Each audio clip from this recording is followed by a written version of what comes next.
and welcome to the Tour Report from Secret Golf. Well, this week, John Deere Classic. But before we get into that, we're still celebrating the fact we had another winner last week, Rocket Mortgage Classic. It was finally the time for Rickie Fowler to add another title to his resume and lift that trophy. And I had him, Elk, as my outright favourite. But it's a team effort, and combined, we've had 3 winners in the last 4 events. Yeah, we've been watching Rickie Fowler evolve since he moved back to Butch Harmon. I saw Butch Harmon in Florida, talked to him about, this was maybe 3 months ago, talked about Rickie and what he's working on. Rickie talks about what he's been working on a little bit with Butch, not giving too much away, but you can see it coming. He had a great US Open. He got a little bit run over in the final group at the US Open a few weeks ago. Diane, Los Angeles Country Club, Wyndham Clark and Rory McIlroy ran away from Rickie. But yes, we track the trends, Diane. We look at the last 7 weeks of the strokes gained, things working that way for Rickie. I think yesterday, I didn't get to see it because I got home and you were texting me and I was trying to see what channel and it wasn't on the TV. And all of a sudden, boom, it was over and Rickie had won. So good for him. That should propel him, Diane, into a sort of a new area, maybe Ryder Cup, maybe one of the favorites now at the Open Championship in a few weeks. He likes it over there, so all good for him. I would say definitely Ryder Cup now. And when I picked him last week, you had said to me, oh, are you not saving him for the Open? But I'm like, no, we can pick him for both.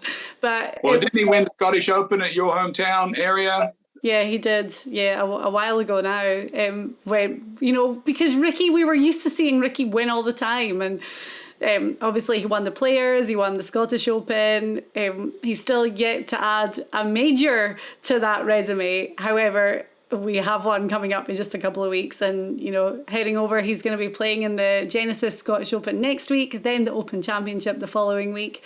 And it's just a great time for him. And I loved 2 things. I loved his reaction when the winning putt went in.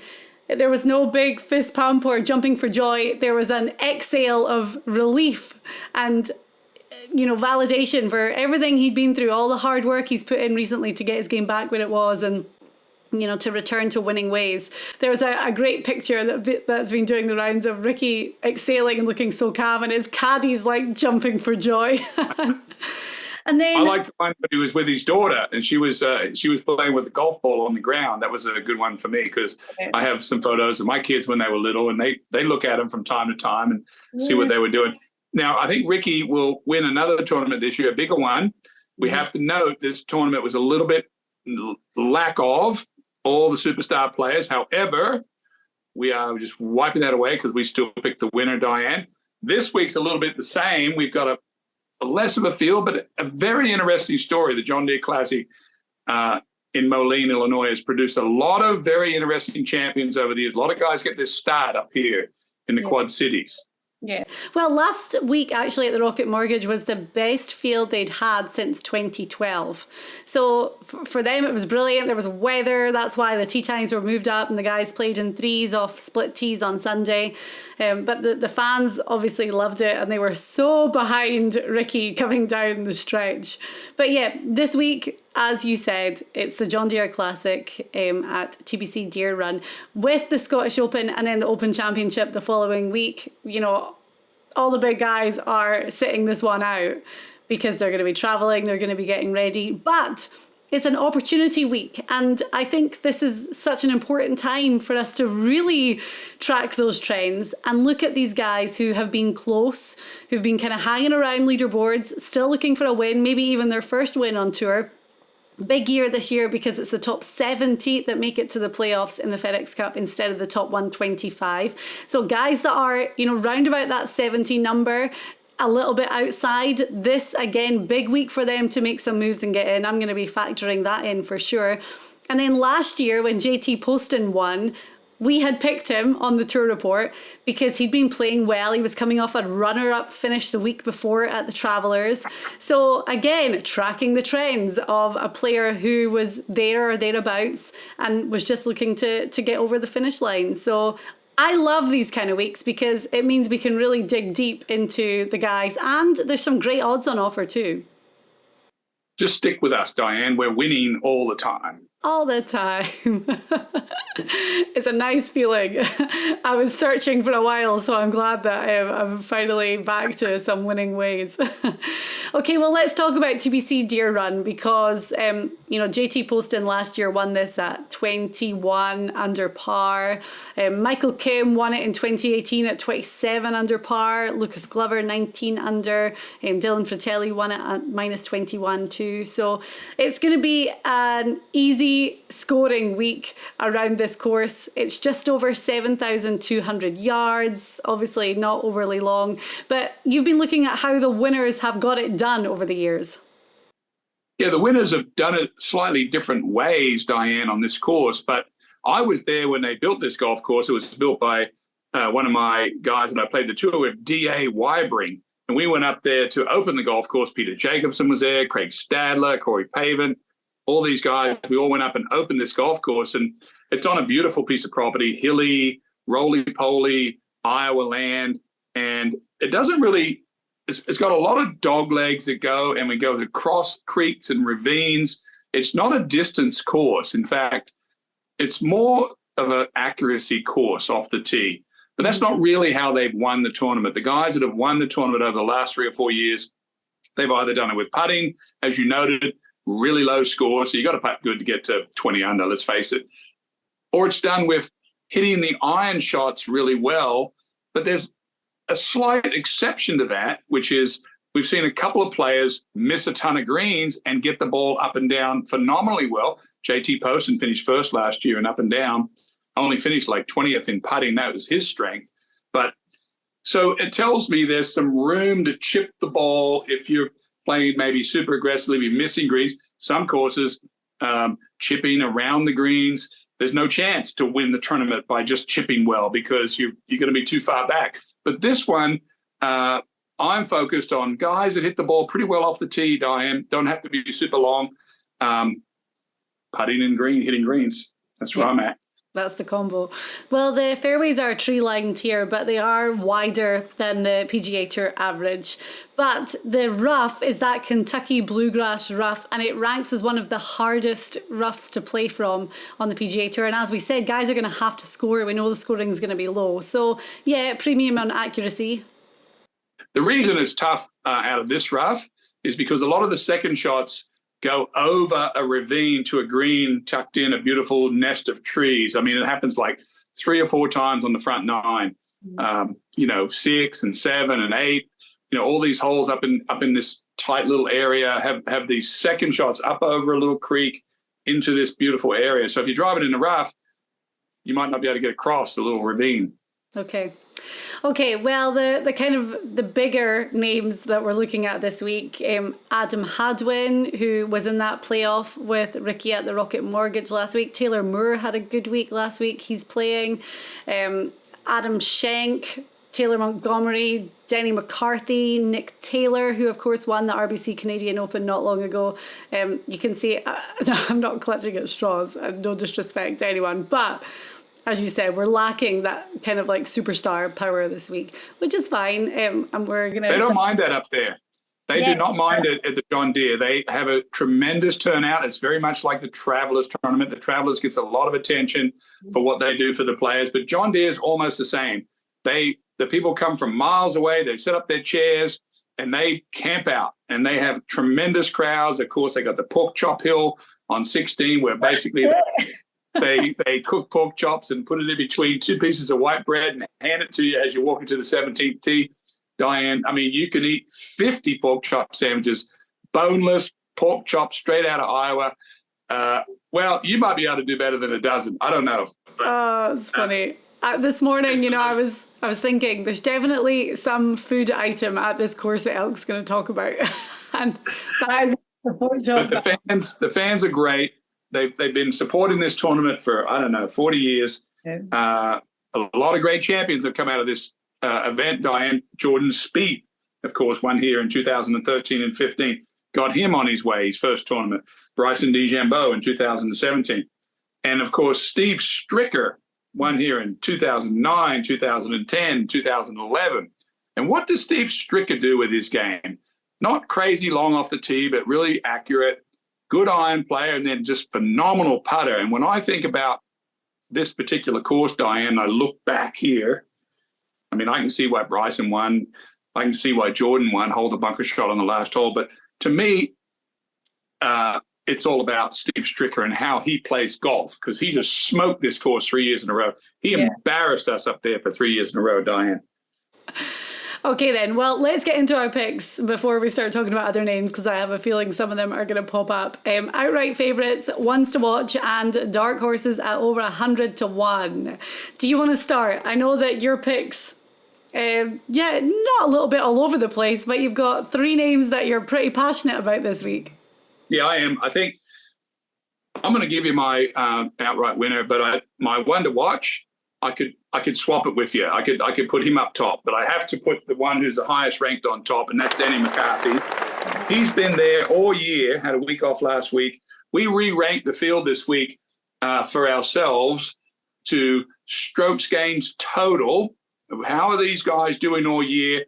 And then we ranked them against one another in this field. We took away what they're doing as opposed to everyone, and we just put how are they doing. Denny McCarthy's on top of that list, Diane. He's played good almost every week. His stats are unbelievable. Yeah. And the only thing left for him to do is win a tournament. He swings good. He shot a 60 at the other day playing with Patton Kazar in Hartford. He didn't play good on the weekend, but Denny McCarthy is just crazy good. Yeah, and he almost won at Memorial this year. Yes, playoff. Yeah, when you talk about Steve Stricker and the Steve Stricker model of getting it done, i.e., not massively long off the tee, but very precise, amazing putter, like that's Denny McCarthy. He's one of the greatest putters on the PGA Tour. He's ranked 3rd in strokes gained putting right now. And as you say, he's had some fantastic finishes. So the win, I picked it's like your Rickie Fowler pick. It's like the same as your Rickie Fowler pick. Yeah, exactly. And with JT Poston last year, who came off a hot finish the week prior, had been playing really well. For him, it was the putting, as always, with him, and the approach. And that really fits to Denny McCarthy's game too. So 14 to 1, well no, 16 to 1 actually is probably the highest I've found for Denny. I was going to pick him because there's no way I've picked him so many times. He just got engaged not long ago too, so you've got that little bit to throw into the equation. Okay. Very relaxed, right? I'm looking for players. What I like about Denny McCarthy, normally we talk about momentum, which you just rightfully laid out how much momentum McCarthy has. But the thing I like the most about him this week is he had a week off last week. Mm-hmm. And he's fresh coming into here playing great. So I'm going with McCarthy up top. Yeah, 10 top 20 finishes this season, and 5 of those have been within the top 8. So it's just amazing for him. All right then. And he finished 6th here last year, so likes the course. Perfect course for him. Yeah. My outright favourite is a guy who's also been playing well, and he's coming off a top 7, a T7 finish last week at the Rocket Mortgage at 33 to 1. I am taking Adam Schenk, who, when we did our strokes gained re-ranking, he's coming in at number 10 in that re-ranking. But his success this season has been coming in waves. He's got 2 runner-up finishes and 2 T7 finishes. And then in between that, he missed a cut at the US Open, missed a cut at the Travelers, but he got to, 20 under par last week at the Rocket Mortgage and finished 7th. Talks about the low scoring.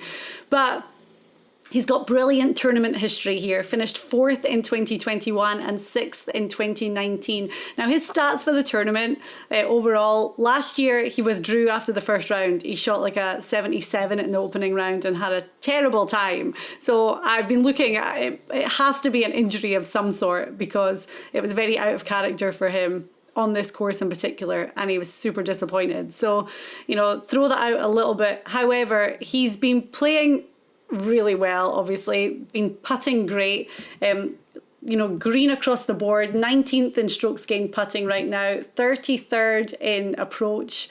But there's 2 things, part of the magic formula, that I'm throwing into Adam Schenk this week. First of all, had a baby in May. wife Courtney gave birth to their son. And that's a big plus for you. Yeah, huge plus. He posted a picture on his social media back in April of him sitting on a John Deere tractor. So he bought like a John Deere tractor. Him and his wife both come from agricultural backgrounds, and he bought this John Deere tractor and posted a picture with the dog. And I'm like, maybe this is going to be one of those really cool full circle moments. So Adam Schenk, 33-1. He is my outright favorite this week. Well, he's going to be motivated. He's a tractor guy, farm people. I like it.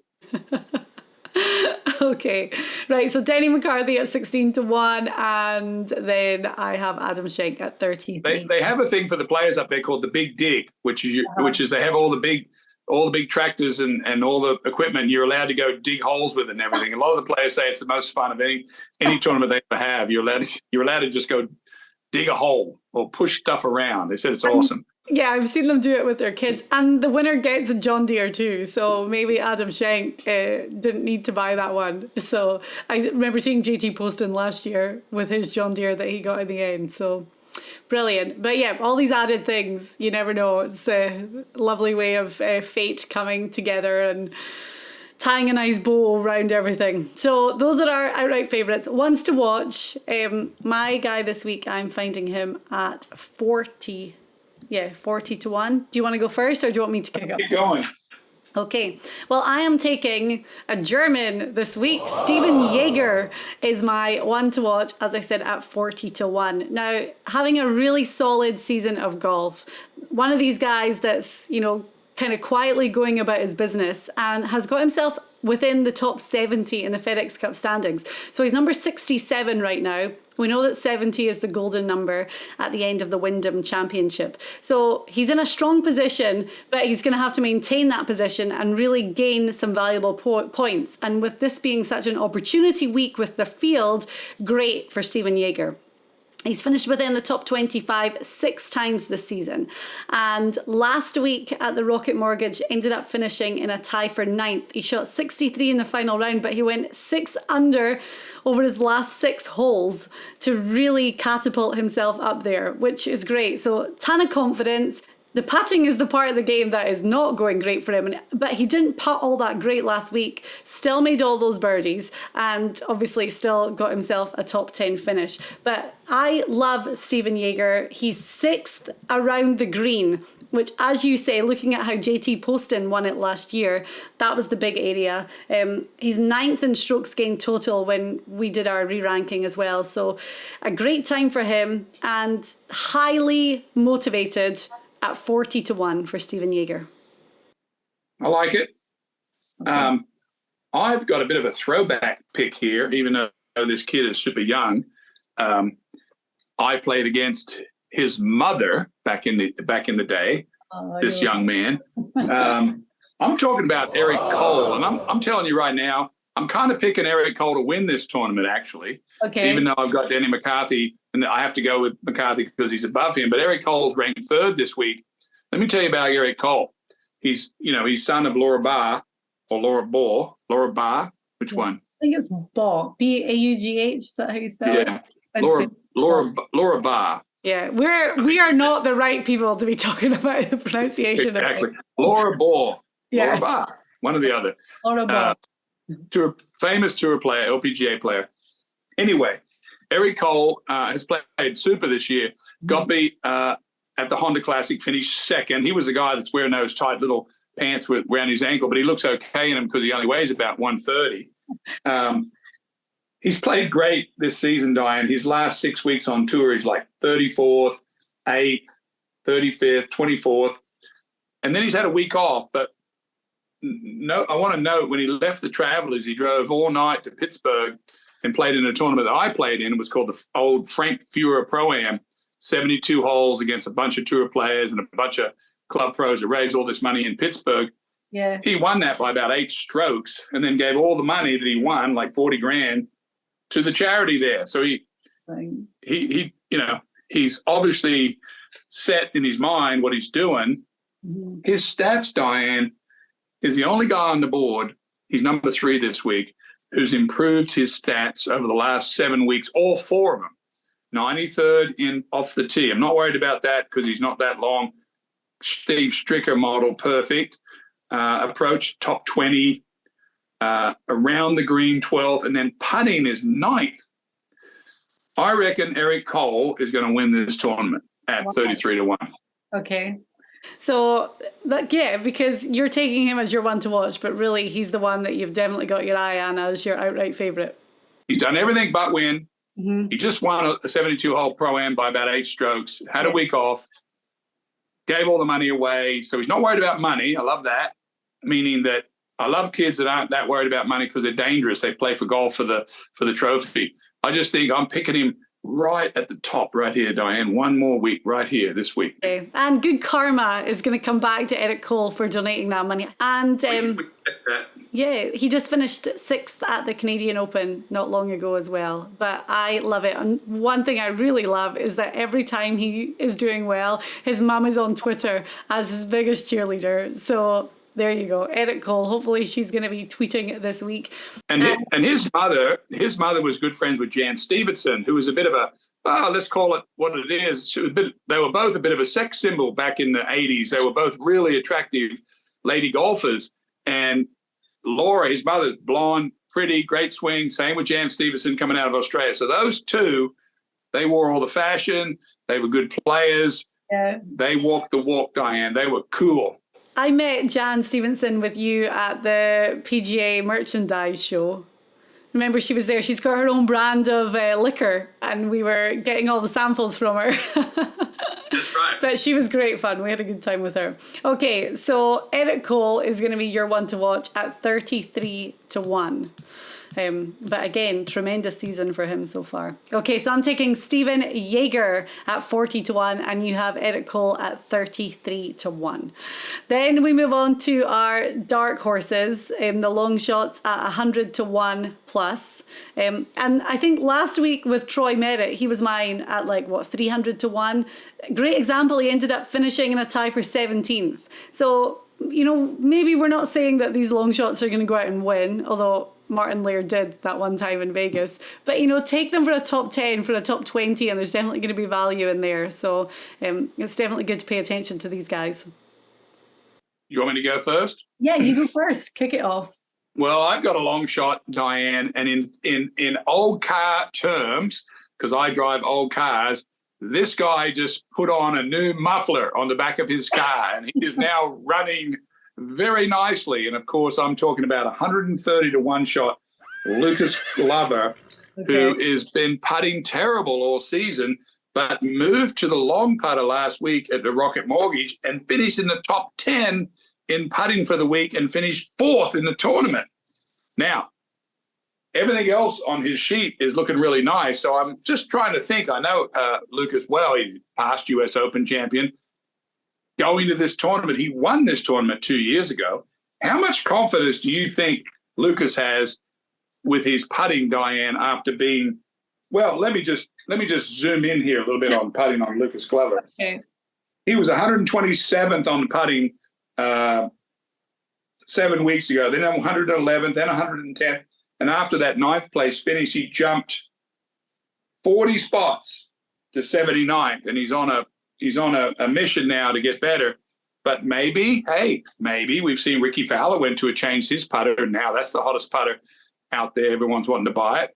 Maybe Lucas Glover is going to have some more magic at this course. He won it 2 years ago, as I said. Exactly. And, heading back after a great week last week to a course he's won on before, that's going to be great confidence. Where is he in the FedEx Cup right now? Do you have it in front of you? I'm going to tell you. Yeah, it'll be good to see. FedEx Cup 130th. Okay. So the time is very motivated. Yeah. The time is just perfect to put a little something down at top 20, top 10, Lucas Glover. Okay, I like it. Great pick. And what are his odds? 130-1. Okay. Well, my guy, I have found... Hang on. Time out. FedEx Cup ranking is 130. His odds are 90-1. So we'll just push that just up a tad to 100. Okay. Well, I'm really glad you said that, actually, because my guy's coming in at 90 to 1 as well. But I found him at 125 to 1. So I bet you if I had a little dig around, I'd be able to find Lucas Glover over 100 to 1 too. So we're both good. We're fine this week. Fair enough.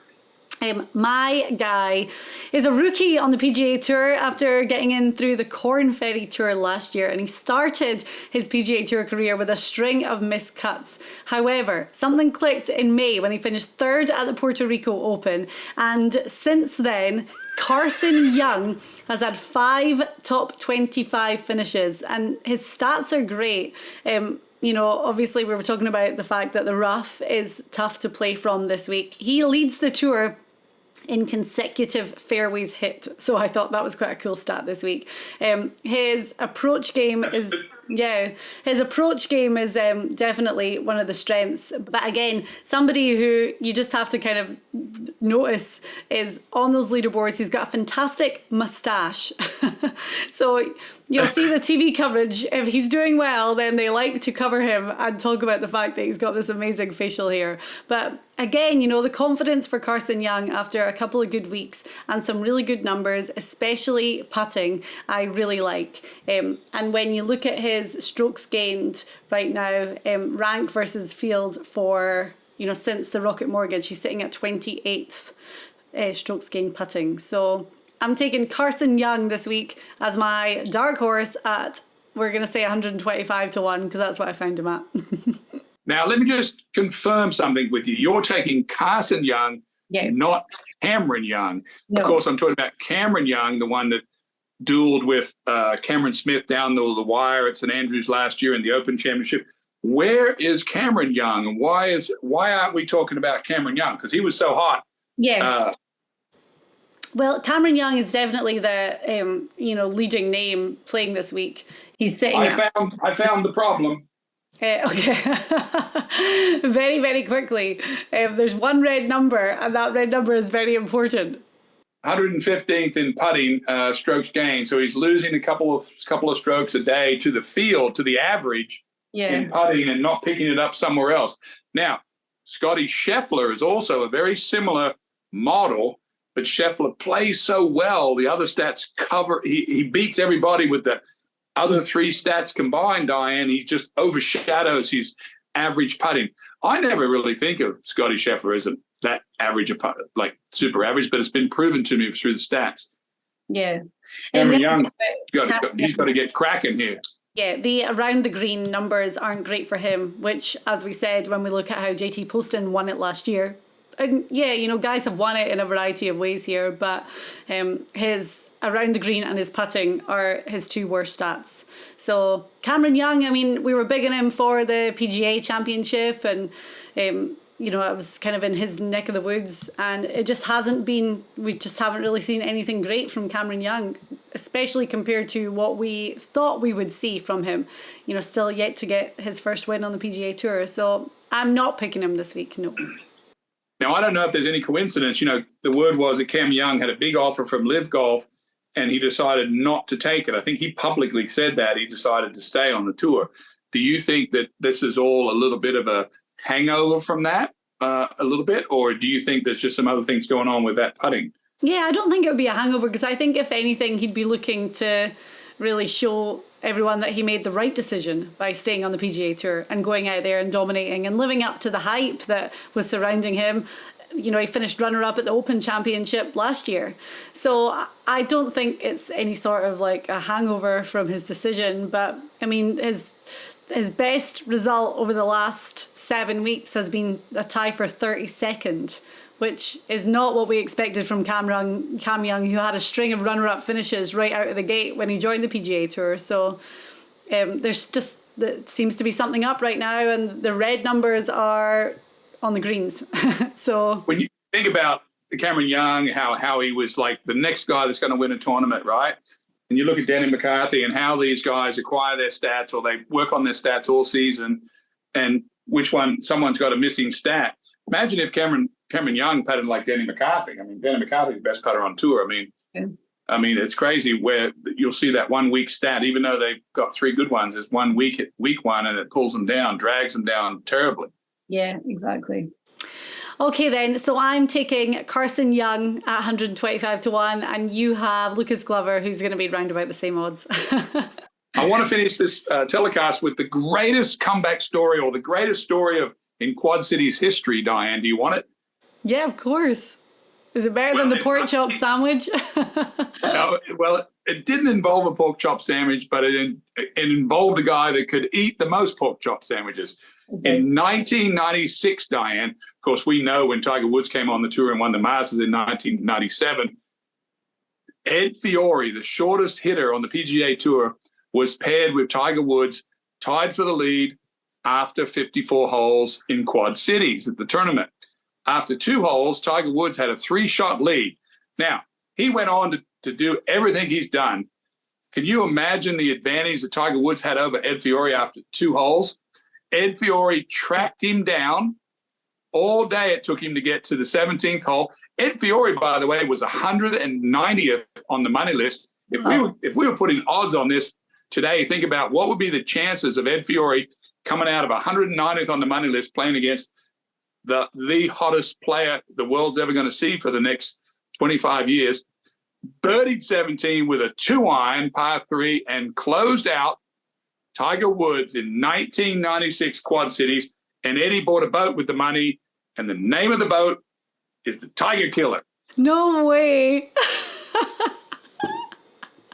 That is a great story. Gosh, I mean, he would have been, if you look at guys that are in that position on the money list right now, they're going to be like, what, 400, 500 to 1 entering this week. Exactly. So, wow, the Tiger Killer. I wonder if he's still got that boat.